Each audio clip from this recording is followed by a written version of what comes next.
Right. I don't know if it's public knowledge that Hans Zimmer helped her out on that score.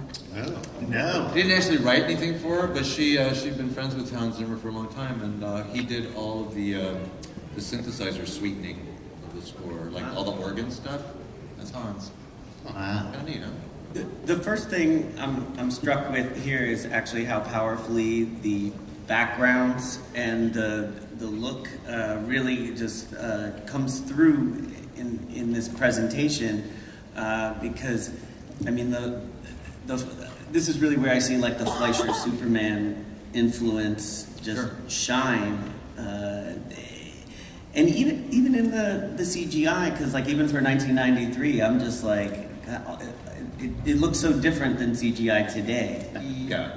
Yeah. I mean, I wish Eric were here to talk about that, because it was really he was really into that whole thing. Mm-hmm. I know he spent a lot of time trying to make sure that it didn't look too CG, so you'll notice there's all that weird texture and grain, because the backgrounds for the show were famously painted with mostly airbrush on black paper. Mm. So that was really tricky to try to kind of recreate that feeling in a completely digital realm. So I don't know quite how he achieved it, but he did a really good job on it. Because it still holds up. I mean, that's the kind of incredible part, and then it just gets more rich. All right, I think you guys might have some questions, so step up. We've got the gentleman on the panel were kind enough to sign 5 of these, so we will pick 5 of you. So when you step up, save your name and ask your question, and hope it's a good one. I hope so too. I'm Steven. I've watched everything you guys have ever made and ever recorded. Awesome. And poor Batman can never catch a break romantically. So I think it kind of comes down to 3 people: Andrea, Beaumont, Wonder Woman, or Catwoman. For any of you, but especially for Kevin, if he did catch a break, which do you think he should catch a break with? Oh. You know, that's very dangerous to ever make choices like that. It's like picking your favorite child. You just don't do it. But no, any one of them would be wonderful. They're all complicated. They're all complicated. He's the most complicated of all. That's the problem. Who do you think would fit him best? Yikes. Who would fit Batman best? Alfred. Probably Catwoman. Don't you think? Probably Selena Kyle. Thanks, guys. Sure. You guys had mentioned Al. You guys created an algorithm to create the footage into what we saw on the screen. Were you guys planning on using it on any other material? I don't know, the animated series maybe? There's nothing to announce at this time, but we for one are looking into Sub-Zero, and lots of discussions are always ongoing. Okay, I have a wallet full of money for it, I'm just saying. Hello, my name is Vince. Hi. Andrea Beaumont has been such a fascinating character in the Batman universe, even though she's been in it so briefly through this movie and through her brief cameo in Batman Beyond. My question is, what do you believe makes her so memorable, and do you think we'll ever see her again in the future? Well, I don't know about that. She's a strong woman. She's a strong woman. She has, she's a little bit smarter than Batman. As we were writing it, he follows up on her. She's always on top of the situation, and she's just there's some really great lines that she spews in the movie, and my favorite is the only one in this room who's, I forget exactly how the line went, but she's talking with Batman, the only one in this room who is controlled by his parents is you, because when he accuses her of being controlled by her father. So she's just a smart character who is ahead of Bruce Wayne almost every step of the way. So I think that's one. And Dana Delaney, I mean, I was going to say, the smartest thing we did was cast Dana Delaney. Yeah, she's wonderful. Thanks, Vince. Hi, my name is Scott. My question is, the impact of the show has been so strong in the film, and at the time it was very critically well received. But did you all have any inkling that 25 years later you would be remembering this film and it would be looked on so favorably by the fan base? I didn't. I mean, I knew the quality it was. There was no question about that, but you never know how things are going to stand up 25 years later. It's like that John Lennon line, you know, life is what happens to you while you're busy making other plans. We didn't know when we started doing the animated series if we would even get subsequent seasons. So, I didn't know. This is going to sound immodest, but I always knew the show was going to be a hit, regardless of what we did with the show. Because if you guys remember, back in the early 90s, late 80s, early 90s, Batmania was huge. It was like, because of that first Tim Burton movie, Batman was like the hottest fictional character on the planet. And so I knew that regardless of whether our show was any good or not, it was going to be a critical hit, or not a critical hit, but a ratings hit. And I had confidence in what we were doing with the show, that I hoped it would be a critical hit as well. Unfortunately, it was. Whether I did not expect it, I didn't even think that far down the future, that 20 years later we'd be still talking about it. But I did kind of feel that it was, once we got those first couple episodes back in, I think there was a lot of confidence in the studio that we were onto something. Thank you, Scott. Well, I know for a lot of people it is their definitive Batman, as it is for me. Thank you. Thank you.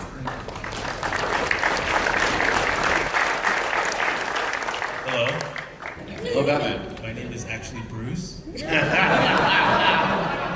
Hello, Bruce. I asked Sure I was going to ask about the animated series, but someone already took that. But like Batman, have backup plan. Question. In the Blu-rays disc, will it have any exclusive interviews, deleted scenes, anything really cool that we're going to expect in the Blu-ray disc?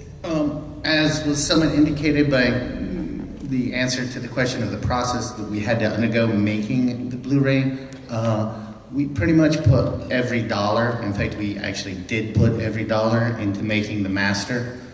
We do have the trailer on it, but all we had to put into making the best possible master for you to enjoy. Bruce and Alan, can I get your guys' signature soon? No. Unfortunately, we Can't do that. We can't. There's 1,000 people in this room and they all want the same thing. So thank you. Sorry. Hi, my name is Thomas. Are there any plans to re-release the DVD box sets as part of the 25th anniversary celebration for Batman Animated? Yeah, we don't have any plans for that we can announce. I mean, like, because we as Warner Archive, we don't release like box sets and stuff to stores, so we don't know. We just know our line, which is more direct to internet retailers, so we don't really do box sets. Short answer, no, not at this time. But I tried to be nice about it. But don't give up hope. Someday, maybe. Yes, if that is the better answer. Afternoon, gentlemen. My name is Aaron. Real quick, Kevin, I know I'm probably speaking for a majority of us in this room, where I just want to say thank you for being our Batman for so many years.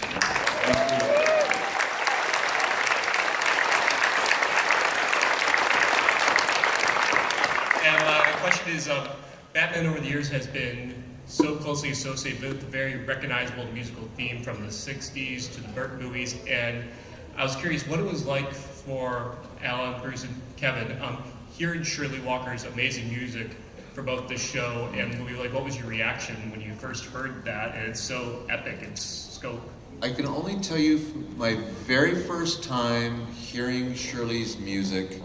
I have a vivid memory of it. We were actually over in the Eastwood scoring stage over on the Warner Brothers lot. First time I heard Shirley play a piece of music that was in sync with our visual. It was on the first episode of On Leather Wings, the opening of On Leather Wings. Eric and I were in there, and we heard this amazing score coming through the speakers in the control room, and we both just got like chills. It was everything we wanted it to be, and more. And it was like, we knew instantly that we had hired the right person to write our music for us. It was one of my favorite Batman memories of all time.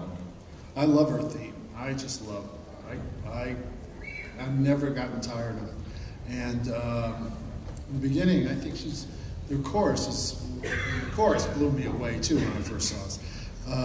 They're singing our names back. They're singing our names as a Gregorian chant. Yeah. Yeah, it's crazy. See, Kevin, they just need to get you singing Andrea, and that is well. Thank you. Hey everybody, my name's Will.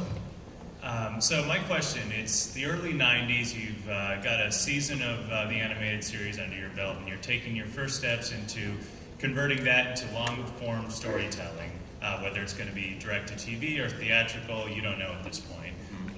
And you decide to go whole cloth with a new character for the main villain.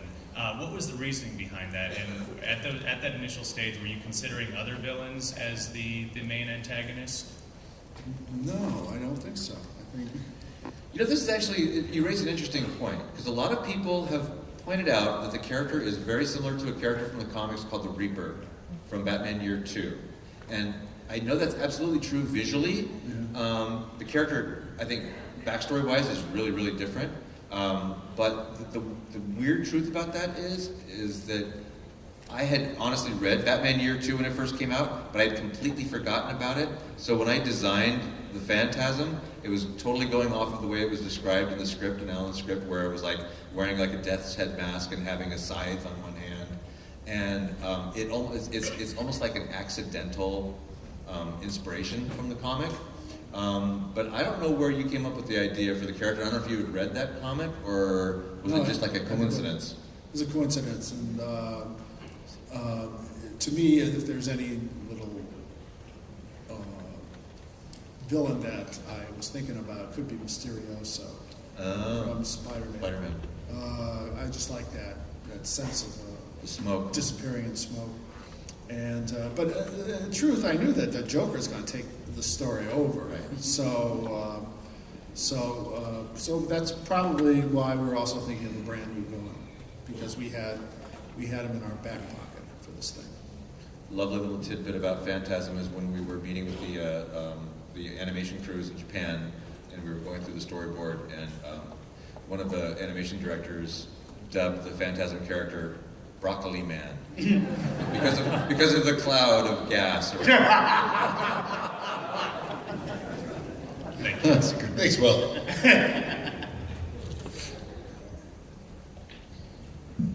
Hi, I'm Steven.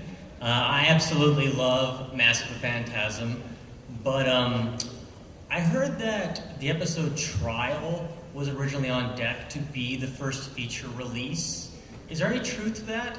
I think it was an idea we had talked about. We talked about doing an idea of Batman being stuck in Arkham Asylum and all of the villains teaming up to get him. Yeah. But I don't think we figured out what to do with that story at that time, so then we ended up with Phantasm instead. I'd forgotten that. Very good. Thank you.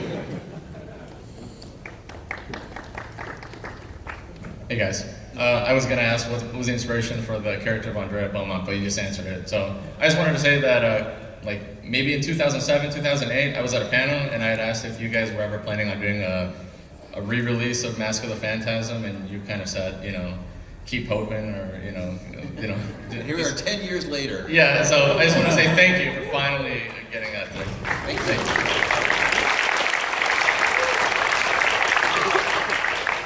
And I just want to say, I was reading the New York Times about half a year ago, and I'm opening up the Sunday entertainment section, and there's Mask of the Phantasm is playing someplace in New York City.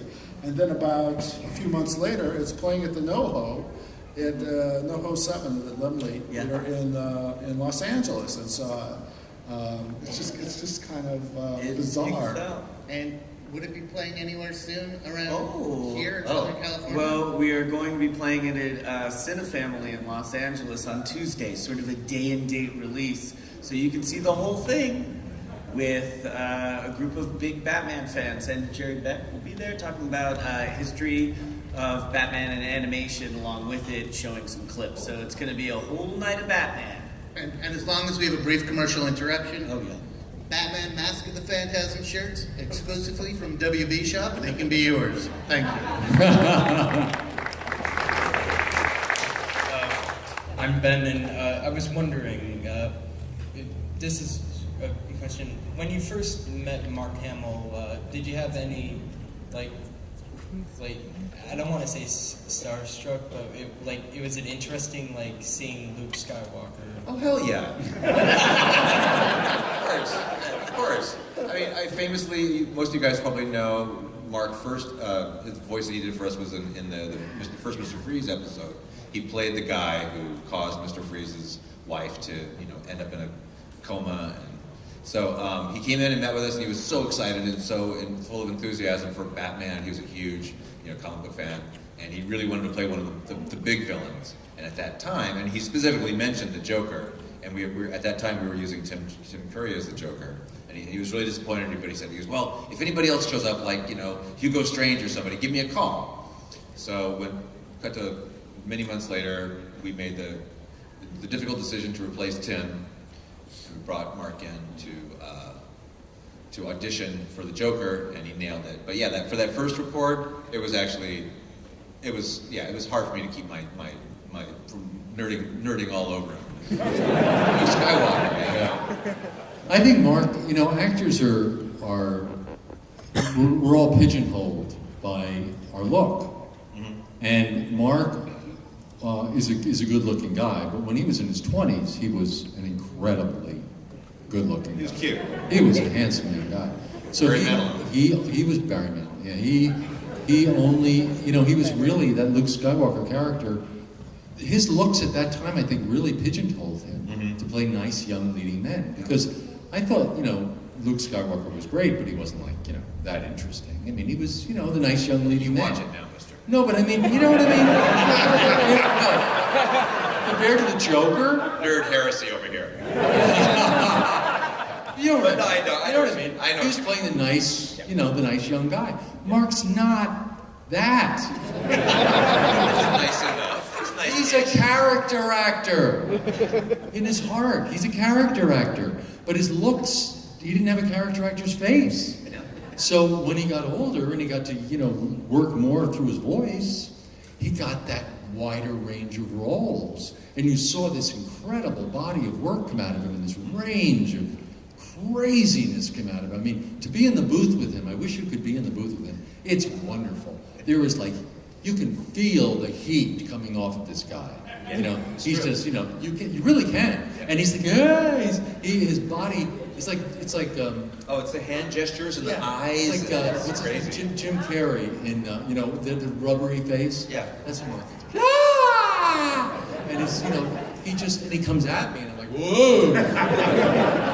But who knew that would come out of Luke Skywalker, So it's like Alien, where the thing pops out of the guy. It's this whole other person because that's who Mark is. He's a character. Yeah, he is. Next question, Matt. Hello, my name is Ping Ru.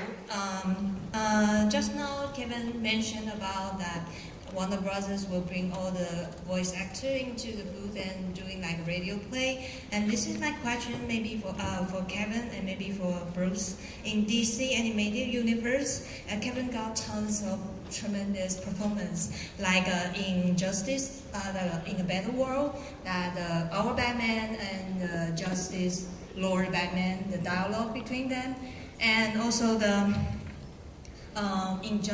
Injustice for All. That one sexy line, try me. It's like every time you get the and also like in Gotham Knights, that naughty line of half Russian, half Italian. That's a lot of line is have a certain Bruce Wayne part of it, aspect of Bruce Wayne inside Batman's voice. Yeah. But in recent years, like a lot of Batman Arkham game series, like it's still perfect Batman, like it's edgy, dark, and deadpan Batman. Mm-hmm. But Bruce Wayne didn't get a lot of chance to come out and play. Is that because the record session difference, or is it become like a creation? I think that's an interesting thing. I think, I know you're going to correct me. I always do. You always do. there was a lot more humor and irony in Bruce Wayne early on. Yeah. And as the show evolved and as the character evolved, they darkened him. And you asked me, I don't know if you remember, to darken the Bruce Wayne voice more. I did. Because early on, it was much lighter. In fact, my mental image in my head was of David Niven. I was thinking of a very kind of sarcastic, with the smirk all the wry, time. smirk kind of voice, which was fun because it gave more of a dynamic difference to Batman. But you thought it was too different, that it was too jarring. And with the dark palette of the shows, you guys thought it didn't fit. So they had me darken Bruce Wayne more to make him closer to Batman. You still liked the idea of the two voices, but you wanted it to be more subtle. Yeah. So that's true. Earlier on, there was a lot more irony, a lot more humor, a lot more distinction. What we were doing was Zorro.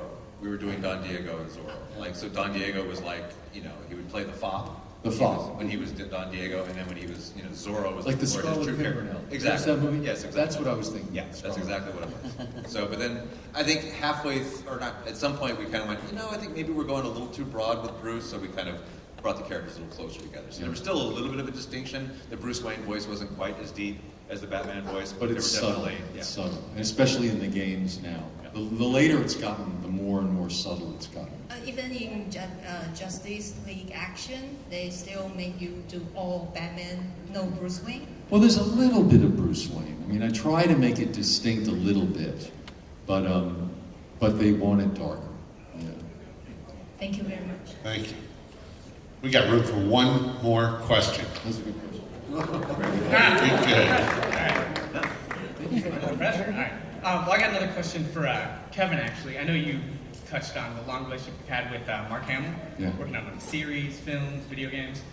I remember hearing on Kevin Smith's podcast, Fat Man with Batman, Batman on Batman, that when he would see, or when Mark Hamill would go into the Joker voice, he would physically transform. Yeah. And I was wondering if you did anything, either consciously, subconsciously, or just from working with him for years to get into the mindset of Batman, having to work against that. If you had to physically walk up to it, or I work out in the gym every day. No, I know. You do. Voice acting isn't just making funny voices. Right. Voice acting is acting. And when you're in the booth, all you have is your voice to tell the story, but you find that you're good. When I was, the reason I talked about that scene at the parents' tomb is because I'm really proud of how I performed that scene. Because I remember being in the recording studio, and I remember recording that so vividly because I was on the verge of tears every time we came to that. And afterwards, Andrea came up to her. I remember she said, "Are you all right?"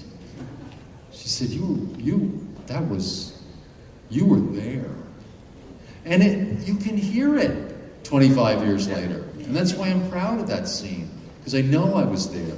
So in your booth, you do physicalize that stuff because you're not just making funny sounds, you're really inhabiting a character.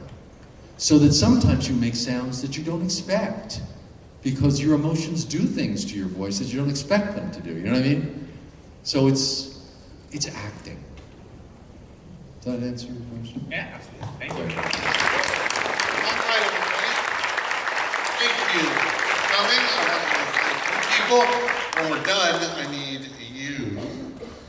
Vince, Aaron, Will, and Ben right over here. But in the meantime, I want to say thank you to all of you. Don't forget, go out and get to pre-order your Mask of the Phantasm coming this Tuesday from Warner Archive Collection. I want you to say thank you to Kevin Conroy, Bruce Kim, Alan Burnett, E.W. Franke, Matt Anderson, and give yourselves a hand. Thanks, guys. See you later.